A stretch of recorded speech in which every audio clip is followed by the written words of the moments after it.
Good morning, everyone, and welcome to this meeting of full council, Thursday, the 12th of October. Welcome to colleagues in the chamber and online.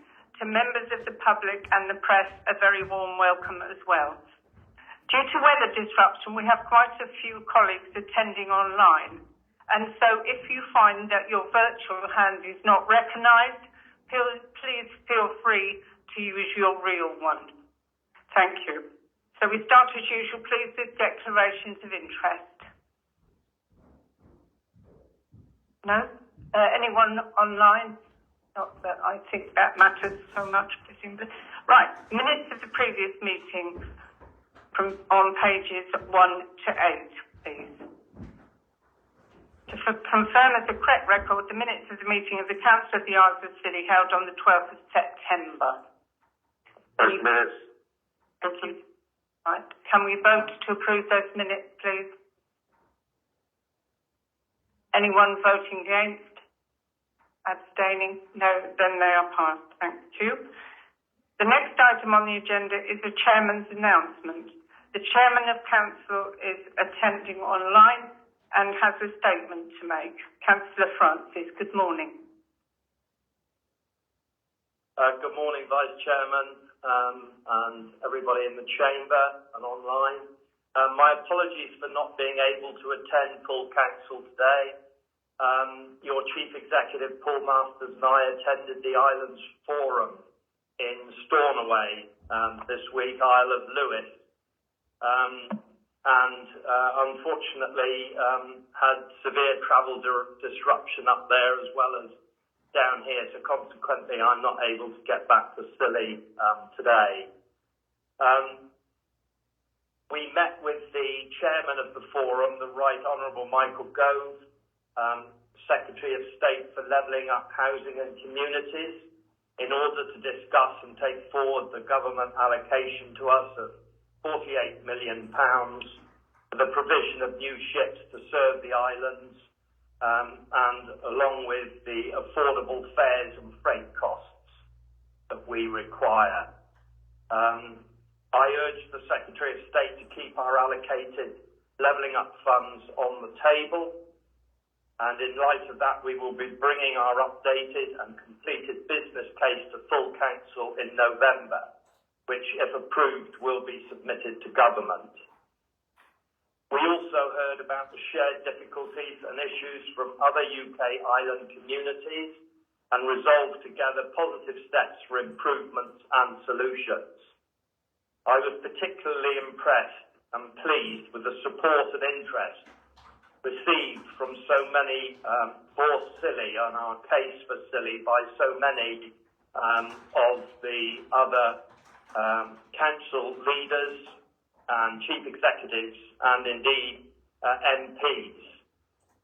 The new Parliamentary Under Secretary of State for Levelling Up was present, Jacob Young, and also the Parliamentary Under Secretary of State for Transport, Richard Holden. And it was very pleasing to see how much support and interest they gave Scilly. We also had great support from the Minister of Transport for Scotland, Fiona Hislop, MSP, and Dr. Alistair Allen, the Western Isles MSP. There will be, apart from my short statement today, obviously I can't go into all the detail, but there will be a press release and further detail of the forum and information regarding that release this week in a press release and shared on our council website. So thank you very much, Vice Chair. Thank you. Has anyone any questions for the Chairman?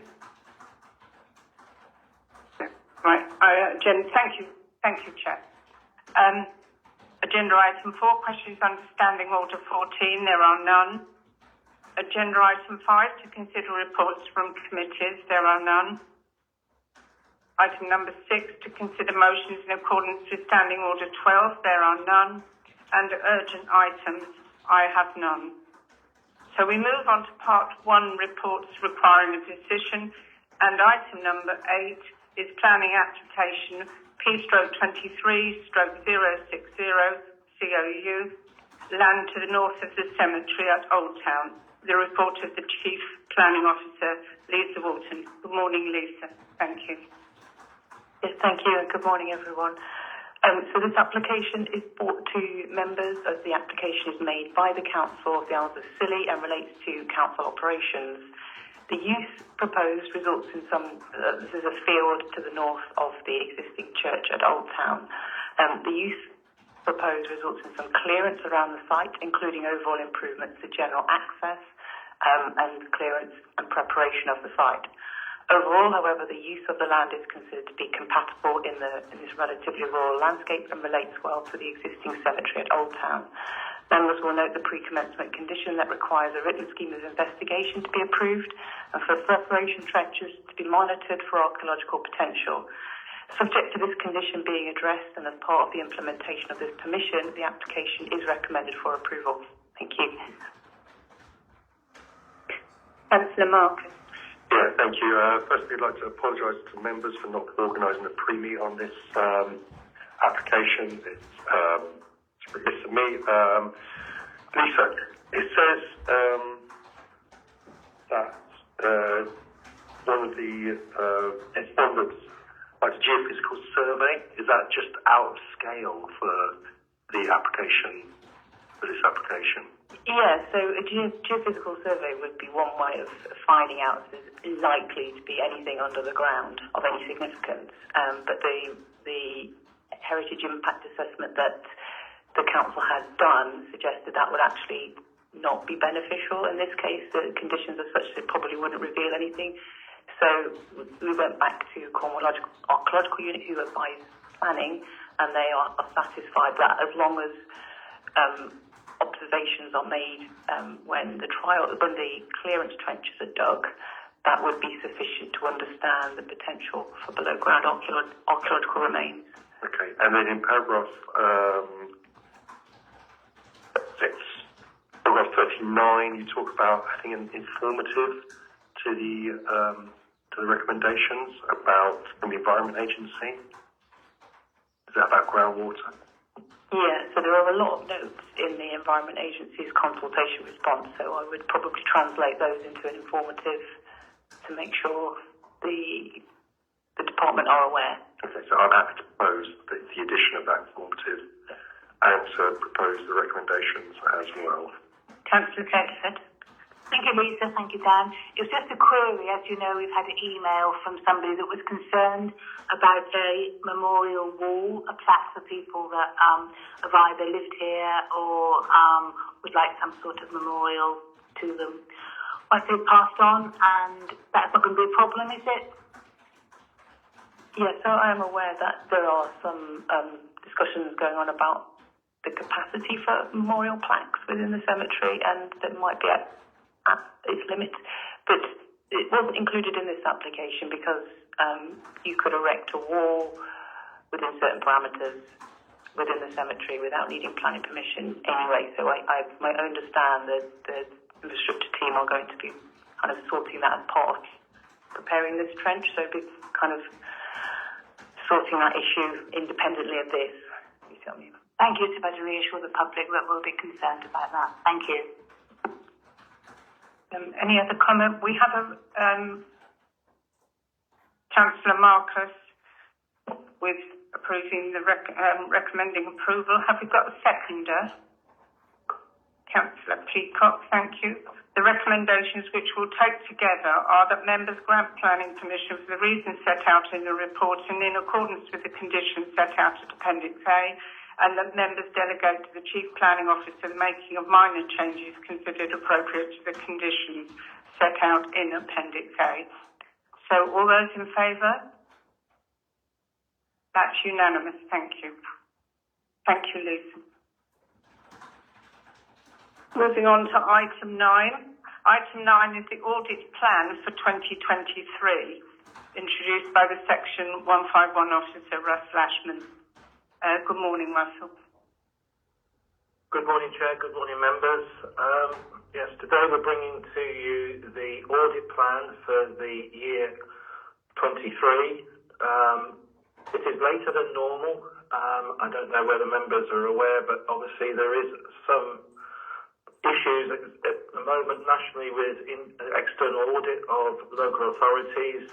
Most local authorities are running much later in the processes, so this later than normal report is not unusual in the national picture. Just to sort of give members assurance that there isn't an issue with the council, it's just the national picture that external audit is under severe pressure across the whole country. This is a statutory report that the auditors bring on an annual basis, setting out our plan to carry out the external audit of the council's statutory accounts and also provide value for money, and whether the council provides value for money and is being governed well in their view. I will hand over to Peter Brereton, who is the external audit manager for our council, and let him take you briefly through their plan. Thank you. Thanks, Russell. Good morning, all. I'm Peter Brereton. I'm the assistant manager for the audit, and I'm deputising for my colleagues, Paul and David, who are both on leave. I'll just provide some brief comments on the key areas within the plan. Within slide 3 of the plan, we detail the key matters.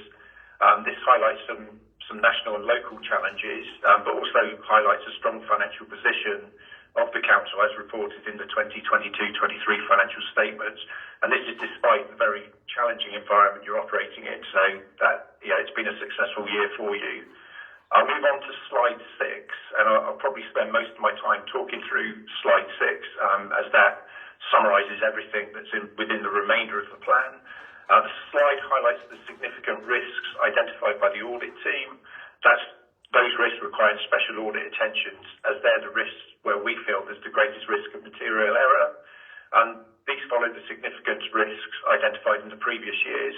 So those are management override of control, and this is a non-rebuttable risk expected on all audits. You'd expect this for all private sector and public sector audits, and this reviews management's ability to override controls. There are also 2 other significant risks in there: the valuation of land and buildings and valuation of the net pension liability. Both of these are very large figures in the financial statements and large accounting estimates, so these are a greater risk of being misstated. However, saying that, there are discussions currently being held at a national level to scale back the amount of audit work in these areas in future years, as these balances have limited impacts on your usable reserves and limited impacts, to be quite frankly, on your decision making. We'll feed back to you on this once a decision has been made at national level. The slide also highlights a materiality level of £380,000, which is assessed as 2% of your gross operating costs. Materiality is the level we consider the errors or misstatements in the financial statements to be significant, and it's the point we would not be able to provide an unqualified audit opinion. By that I mean if there's errors in excess of that, we would not be able to issue an unqualified opinion. The slide also highlights 2 amended auditing standards: ISO 315 relating to the risk assessment process and ISO 240 relating to the auditor's responsibility on fraud. ISO 315 places increased emphasis on the IT environment and the IT general controls, which is probably not unexpected to yourselves in this increasingly digital age. And ISO 240 just re-emphasises the auditor's requirements in relation to fraud. Slide also mentions audit logistics. We've completed our audit planning, which results in this audit plan, but we're also currently partway, in fact probably halfway through the financial statements audit, and we'll be looking to complete this work by early to mid-November. So, as Russell said earlier, audits are much later this year, but in terms of your audit, we have brought everything back on track. So, like I say, we're looking to complete that audit by early to mid-November, and we should be able to provide the audit findings report to you at that time or shortly after that time. The slide also mentions the audit fee, which I'll come on to in a moment. I'll now just very briefly mention other slides which I haven't mentioned. So slide 7 and 8 covers the significant risks which we've already mentioned. Slide 9 details the changes on accounting for infrastructure. This was a big issue in 2021-22, but it's not so much of an issue for 22-23, as those arrangements are now embedded, so I don't see this as a big issue for this year. Slide 10 details the other matters. That's the other work we complete on the audit. Thankfully, there are no issues in this area to report on. For example, no challenge from electors, etc. So that's a good thing. Slides 11 to 13 details materiality, again, which we've all already mentioned. Slide 15 and 16 notes the VFM approach and potential VFM risks. And I think those things you're fully aware of, so I won't go into any detail on those. Slide 17 mentions the audit logistics again, which we've already mentioned. Slide 18 to 20 details the audit fees and explains the increase in the audit fees from the prior year. We've applied an inflation increase of 5.2%, which obviously is below the current level of inflation, and we've also included an increase in the fee due to those amended auditing standards I've just mentioned. Also, just wanted to mention one other thing very briefly, is that this is the last year of the current audit contract, and next year, 23-24, will be the first year of the new PSA audit contracts, and I'm sure more information will be brought to you on that in future meetings. And finally, slides 21 and 22 details our independence, which is obviously crucial for us as external auditors, and also the other non-audit services we plan to complete this year. And for yourselves, that's the certification of the Housing Benefits Subsidy claim, which is a requirement of DWP to be audited. That was everything I wanted to say. Obviously, feel free to fire any questions at me. Thank you very much, Mr. Brereton, for that very clear explanation, and thank you for stepping into the breach for your colleagues. It's good to welcome you. Thank you. Councillor Watt. Yeah, thank you, Chairman. Oh, Vice Chairman, sorry. Just a quick question on the almost the very first bit on risk. I don't understand the first bullet point where it says there is little incentive to manipulate revenue recognition. And it sounds to me like some devious way of laundering money. I don't know, but perhaps you could explain it in simple terms. You have to apologise for some of the language. It is written by auditors, unfortunately, and we do use the wording that are included in auditing standards, and unfortunately that is a direct lift of information from auditing standards. Essentially what we're saying for yourselves as Council of the Isles of Scilly is most of your revenues you receive in the form of grant. So that's the most significant area within the account is grant income. Because that's received direct from the government, you have little opportunity or incentive to manipulate those figures. That's essentially what we're saying, is whereas in the private sector, revenue recognition is an area where we would expect there is more risk and opportunity for manipulation of the revenues. And this, we've heard many sort of stories, that this is a potential area where, unfortunately, private sector firms would look to create sort of higher revenues than they actually have. Thank you. Councillor Watt, have you any further question, or is that... Councillor Marcus. Peter, thanks for that. I just want to make a note about the fees. From the report, it looks like the fees have gone up 120% in 4 years that we've had the contract. How do we know we're getting value for money from the people that are measuring value for money? That's probably more of a question for Russell. I did say sort of beforehand that I have no involvement in the setting of the fees. It's probably more of a question towards, like I say, Russell stroke Paul as the engagement lead on that. All I can say is from my perspective and as the audit team, we aim to deliver a high value sort of effective audit, and we do work sort of effectively with your officers to do that. And I would say we deliver, I feel we deliver an audit at the sort of the top end of the sort of the top end of the sort of the auditing profession. But I'll sort of open it up to Russell. I'm sure he has some comments on this. Yeah, I will do. Certainly the fee has gone up over the last few years under the existing contract. Significantly, some of it is due to new standards coming in all the time, new requests from the National Audit Office to do additional work. It is disappointing, I think, in the level of the fees that they've gone up to. And I think therefore it was timely that this contract was coming to an end and a national competition was undertaken to ensure that fees, were tested in a competitive environment. I think, and before members may need to just sit tight and not get too immediately agitated, the national procurement has happened, and from next year fees are going to go up by 150%.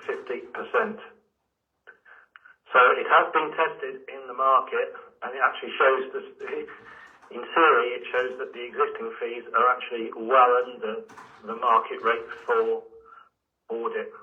Now, most local authorities are now in discussions, as we are with central government, over what additional support we're going to get for funding this increase in fees, and I will obviously keep members informed of how that goes.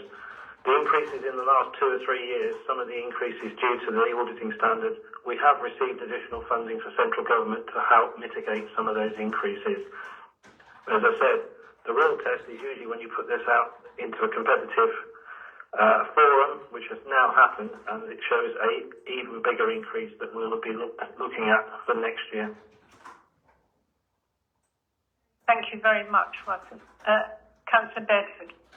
It's just your that competitive forum, Russell. Is there any evidence in the paper that shows that has been investigated and put value for money? Because as Dan picked up, it's a big increase.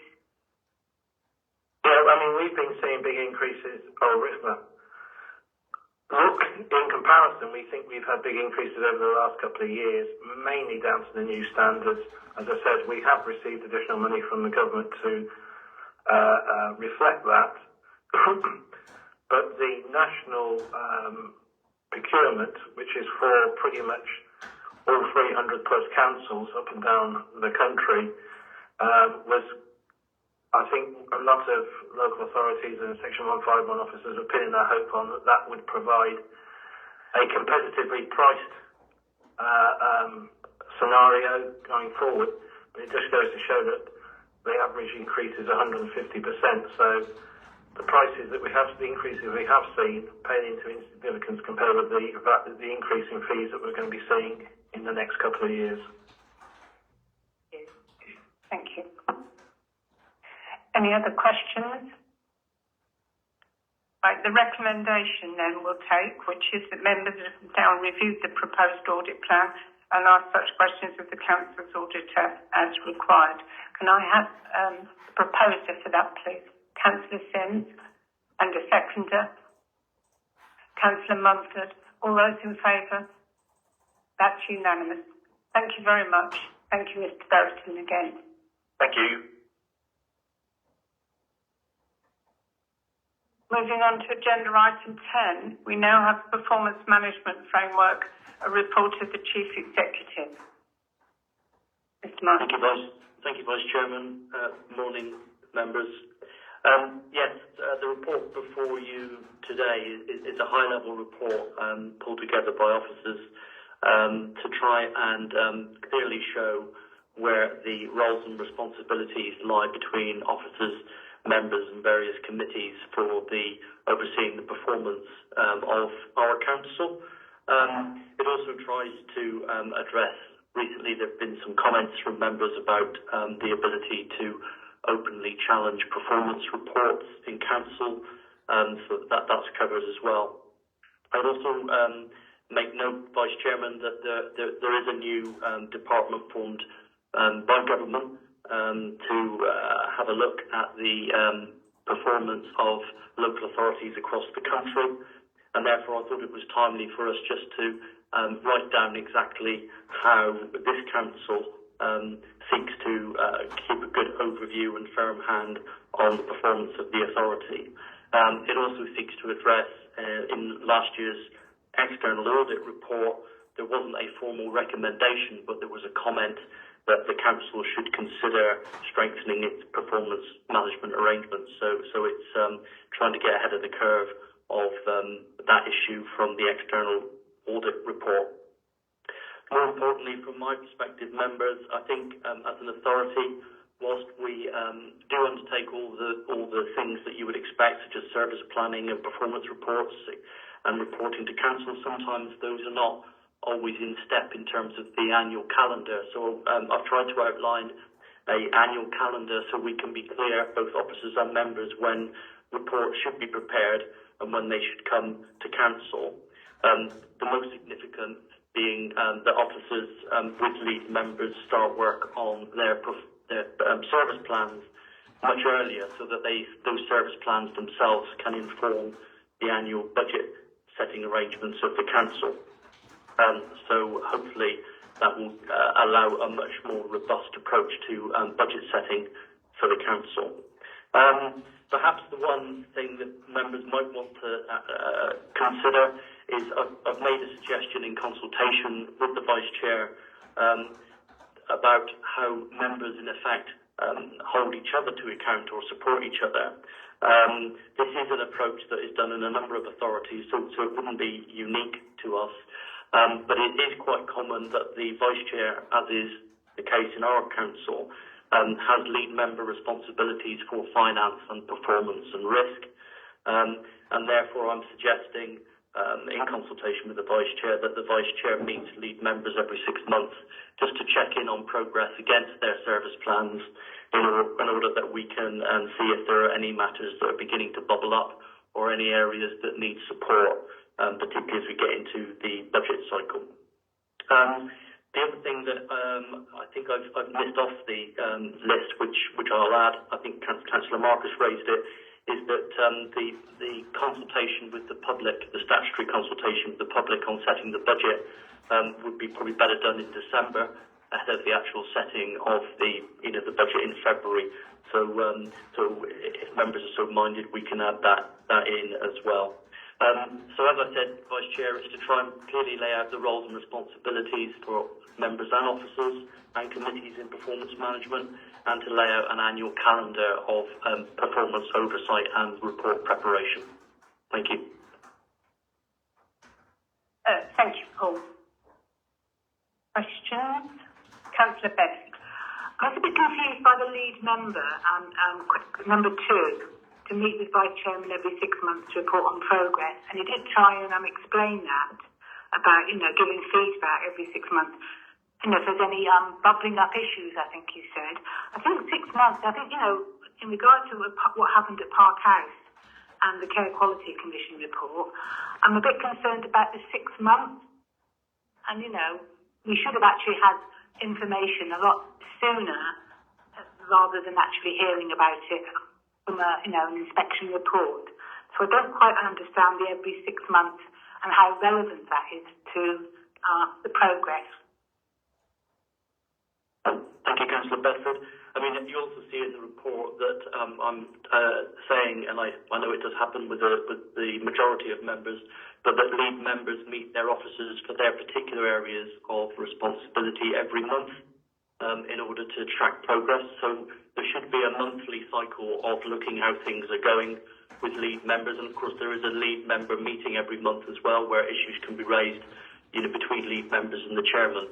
This was more in terms of the Vice Chairman as having specific responsibility for the overall approach of performance management, that the Vice Chairman takes that time to just check on progress across the board.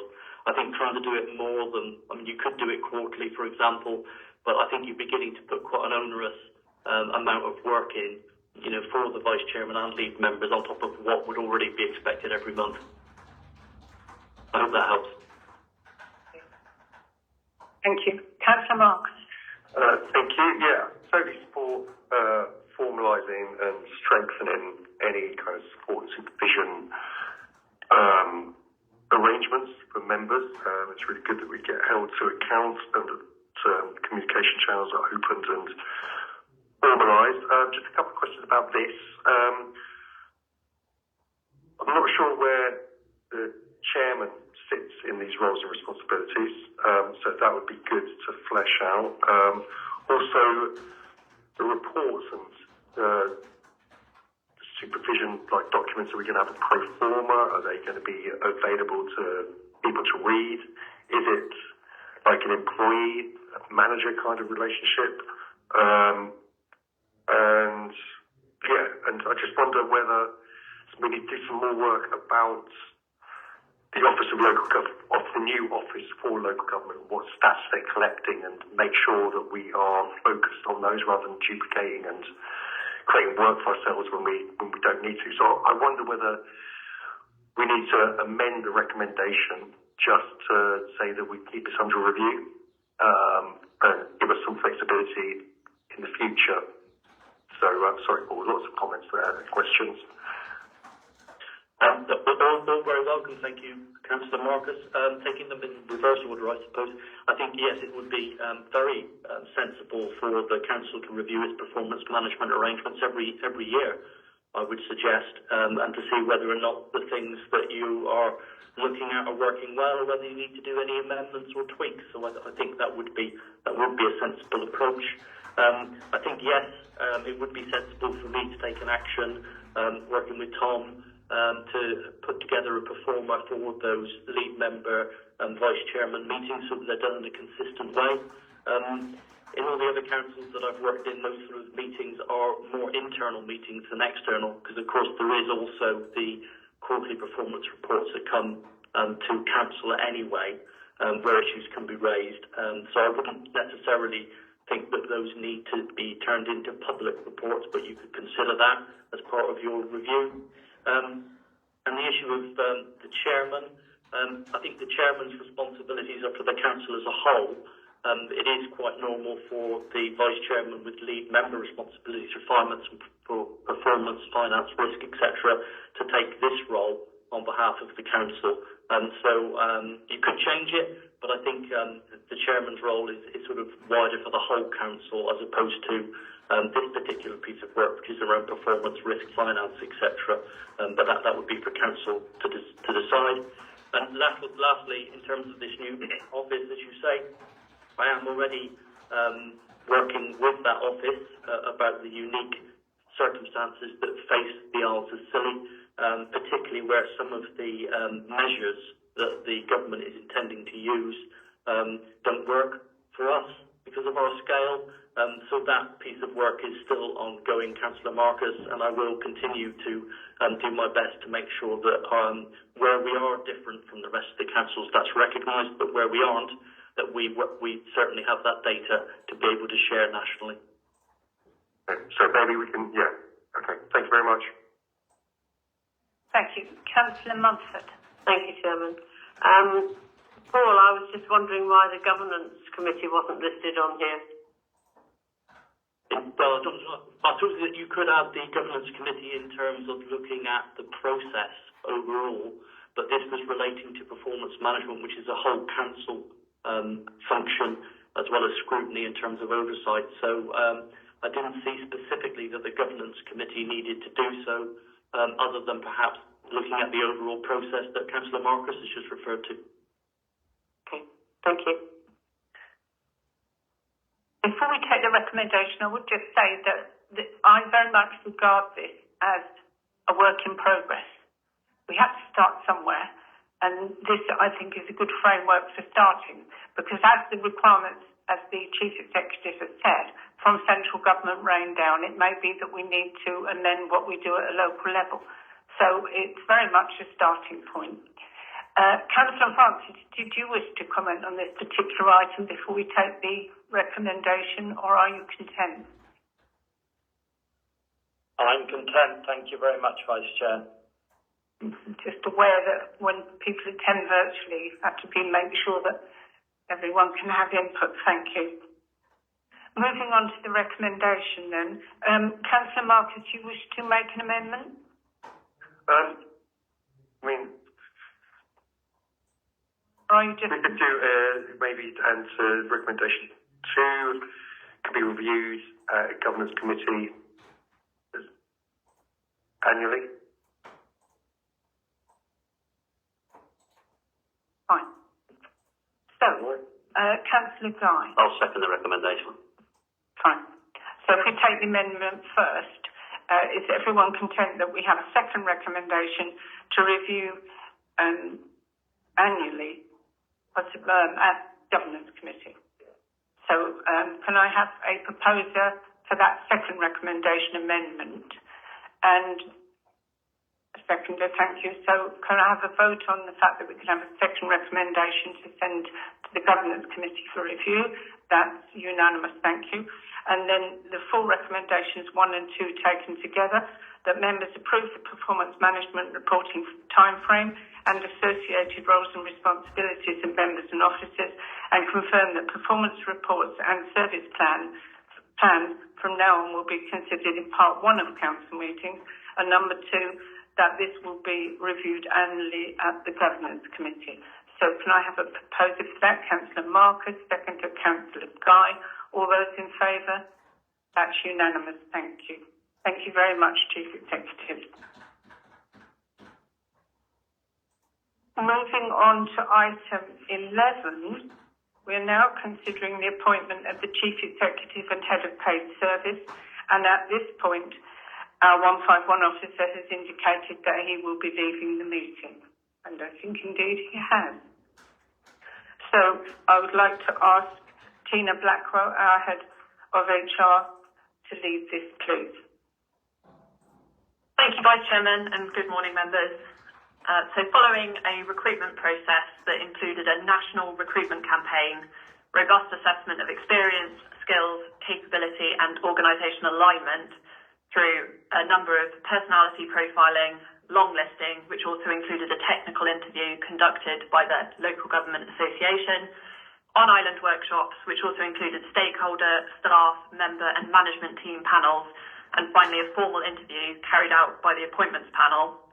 This report presents the recommendation of the appointments panel that Russell Ashman be appointed to the post of Chief Executive and all other roles, duties and delegations that are assigned to the Chief Executive in the Council Standing Orders and Scheme of Delegation, with a start date proposed on the 12th of January 2024. So I will now pass over to the Chief Executive for further comment. Thank you. Thanks, Tina. I don't think it's for me to comment on this particular role. I think it was probably the chairman of the Appointments Committee, perhaps Councillor Francis, might wish to make comment. Yes, thank you very much, and thank you for that, Tina. Yes, we had a very, I was chair of the appointments panel, and the whole process I felt was a very good, strong process. There was short listing done originally, and technical and psychometric testing of the candidates on the short list. We had panels, interviews with that short list from our employees, from stakeholders, from the council's senior leadership team, and then ending up with detailed interview process with your appointment panel. So it was a very rigorous appraisal, and I felt it was extremely good. There were some good candidates. The panel made the decision of appointing Russell Ashman, dependent on what members decide today, whether they wish to vote for approval of that recommendation. But we felt that Russell Ashman, as we know from our work with him over the last 4 years or so, has some substantial capability, not least in the financial governance of this council, which helped move us out of a Section 24 notice to the strong position that we are in today. Much of that is down to Russell's capability. He has a deep understanding now of the islands, having worked in this 151 officer role for this last period of time. And he, as I've mentioned, he fully understands all of the risks and all the issues regarding the council's finances, which puts him in very good stead in your appointments panel's view. and not just about finance, in having to deal with the finance of the council. He's had experience in all aspects of our council services, a deep understanding of all those services, and understanding how important they are to our council. He is also, I understand, prepared to commit a substantial amount of his time on Ireland, which I know your members, you all as members, feel is very important. So the panel was extremely pleased and confident in our selected candidate of Russell for the role of Chief Executive Officer. Thank you. Thank you. Right, I was just about to ask if any other member of the appointment panel wishes to speak, and I see that Councillor Sims does. It was a very rigorous process, and what made it difficult was we were spoiled for choice. We had a number of very good candidates, so we're not sort of getting the best of a bad job, we're getting the best of a very good set of people, and I'm very happy with Russell's appointment. I'm sure he'll serve us very well, as he has previously. Now we've got to find a good 151 officer. Thank you. Would any other member like to comment? Councillor Peacock. Yeah, I want to comment really around the process here. We've been asked today to vote on the appointment, so I was a little bit disappointed to hear that all staff members have been told in an email. Certainly people have approached me to say that Russell had the post before it had actually been formally ratified here. I had a staff member on the boat. I don't want to name that person, it's not fair to him, but that discussion happened, and I just think moving forward it may well be that certain members around this table do not agree with the appointment. Not at this instance I can formally totally agree with this appointment. I'm concerned we need to maybe look at the process a little bit to make sure that we approve here prior to staff being told. Because I think there may well be a situation come up where we say we don't approve here. If some members do feel they don't want to approve the position where we are. Thank you, Councillor Peacock. I think this is probably best taken outside this meeting and have a further discussion with HR and the Chief Executive later to see whether or not there are any tweaks, if you like, that can be made to the process. But of course, information that was given confidentially prior to this meeting was always on the understanding that this is a full member decision, and it was the decision of the appointments panel was always clearly stated to be subject to ratification by full council, which is where we are today now. So bearing that in mind, I'm very happy to propose that Russell Ashman become Chief Executive. Councillor Arseneault. Fine. So I have a proposer to the recommendation and a seconder, Councillor Sims. Shall I quickly read the recommendation then, just so that we're clear? That having regard to the recommendation of the appointments panel, Mr. Russell Ashman be appointed to the position of Chief Executive and Head of Paid Service, Returning Officer and Electoral Registration Officer, and for all other roles, duties and delegation that are assigned to the Chief Executive in the Council's Standing Orders and Scheme of Delegation with effect from the 12th of January 2024.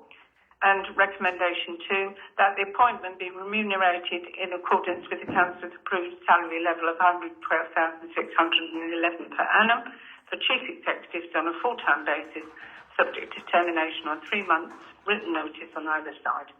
The working arrangement is proposed as 10 days per month on Ireland to include the flexibility of on-island presence, with an amount equivalent to the Council's relocation allowance of £8,000, subject to tax and national insurance deductions payable as a one-off payment for the first year. We have a proposer and a seconder for those recommendations. Please can I now take a vote? All those in favour? That's unanimous. Thank you very much. Would someone kindly inform Mr. Ashman of the outcome, please, and invite him back? We'll invite him back. Thank you.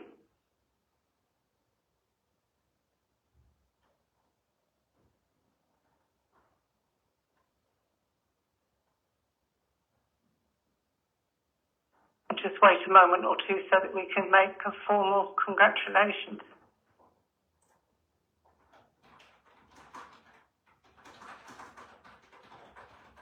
Good morning again, Mr. Ashman. Congratulations. We have just ratified your appointment as our new Chief Executive, and we very much look forward to continuing to work with you, albeit in a slightly different capacity. Congratulations again. Thank you very much. I'd like to say.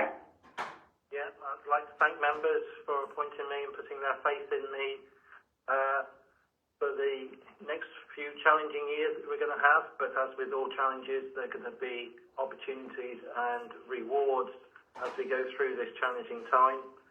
I'm delighted to be taking up this role and being able to work with members, staff of the council and its partners, and work with you to provide the services that the residents on the islands expect and deserve. Thank you very much. Thank you. We're now moving on to item 12, which is appointment of the Strategic Director for People and Communities. And again, I'm going to ask Tina Blackwell to introduce this item, please. Thank you, Vice Chairman.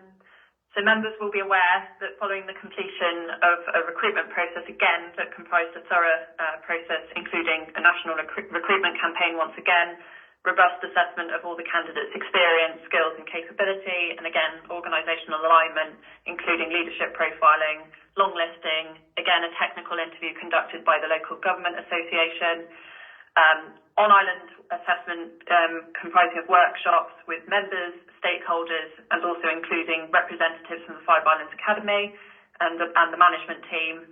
This was then followed by a formal interview with the appointments panel, but no appointment be made at this time for the post of Strategic Director for People and Communities. The panel considered that no candidate demonstrated the necessary experience, skills and leadership capability, as well as clear alignment to our corporate priorities and values. Members are asked to note at this time that the statutory roles of the Director of Children's Services and the Director of Adult Social Services and the Caldecott Guardian, the interim arrangements continue, with Justine Davis as the Director of Children's Service on an interim basis and Scott Fuller as the Director of Adult Social Services, again continuing on an interim basis whilst the roles is reviewed and formal appointment potentially in the future is made. So I'll now hand over to the Chief Executive for any further comments. Thank you. Only briefly from me, members, and that was just to sort of obviously disappointed that we weren't able, or members weren't able to make an appointment, but I just wanted to say thank you to both Justine and Scott for continuing to support us in the acting up arrangements while we consider the next steps for the council. And perhaps I'll hand over to Robert as the chair of the panel. Yes, thank you. Thank you very much. Again, it was a very rigorous appraisal. I won't go into all the details again because that's been set out for you. But it is disappointing that unfortunately we didn't feel as a panel that we were able to make an appointment on this occasion. So we are undertaking a new process and hopefully that will have a better outturn and we will be able to appoint a new Director of People in the not too distant future. I'd just like to take this opportunity as well as thanking Tina Blackwell and the HR team for all their work and the members' panels, the various stakeholders and all those involved in the process of trying to appoint this position. Thank you very much. Thank you, Chair. Would any other member like to comment before we take the recommendations? Councillor Marcus. What are we going out to? What happens next? My understanding, let's ask Tina to confirm. My understanding is that we go out with a new invitation to as soon as possible. Tina Blackwell. Yeah, happy to take question. So following discussions with both the Local Government Association and again sort of technical advisors that have assisted us with this process in terms of the labour market as it stands at the moment, the advice is obviously that we reconvene and have a further discussion with the appointments panel, but the advice is at the moment to wait until the new year before going out to advert, just purely because of the labour market and timings. So that's the advice of some of our technical experts for this particular position. Yeah, I'd just like to reiterate Chairman's support for thanks to the interim, the people covering the interim post as well. It's gratefully received, I think, by all in council. So we have two recommendations to take if no one has any other comments. Recommendation 1 is that following the completion of the current recruitment process, which concluded on the 26th of September, no appointment be made at this time for the post of Strategic Director for People and Communities. And recommendation 2, that members note that as the role fulfils a number of statutory functions, that interim arrangements continue with Justine Davis and Scott Fuller designated as Director for Children's Services and Director of Adult Services and the Council's Caldecott Guardian. Can I have a proposer, please? Councillor Peacock and a seconder, Councillor Marcus. All those in favour? That's unanimous. Thank you very much. That's the last agenda item. Since there are no Part 2 reports for information, no Part 3 reports either, and so we will close the meeting at 10:21. Thank you all very much for attending and thank you for your comments.